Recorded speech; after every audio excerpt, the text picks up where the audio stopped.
Zavako fa manan'Andriamanitra mahery miarakako, manapitranitrany, manovatra ny lalako.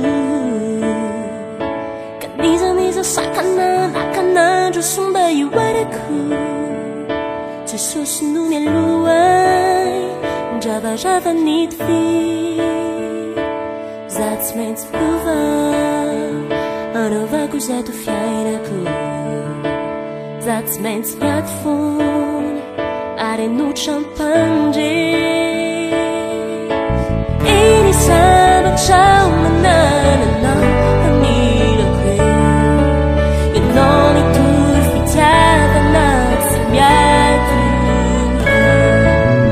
Tena tretrika antsoina hoe malalanao, ianao tia za tianao, ianao lay fitiavana be.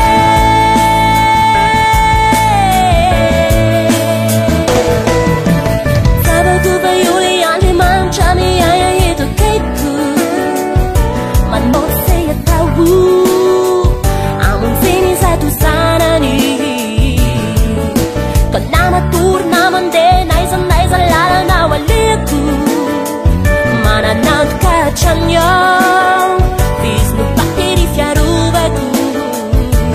Za tsy maintsy mino zay no antony havelomako, za tsy maintsy miady foana ary hanotra ampandresy.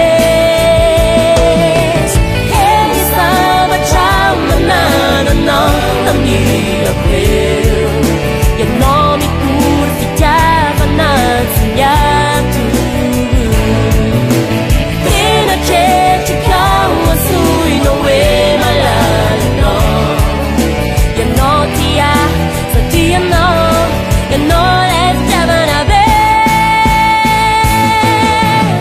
Eny zavatra manananao hamirako eo, ianao mitory fitiavana tsy miady. Tena tretrika antsoina hoe malalanao, ianao tia za tianao, ianao lay fitiavana be.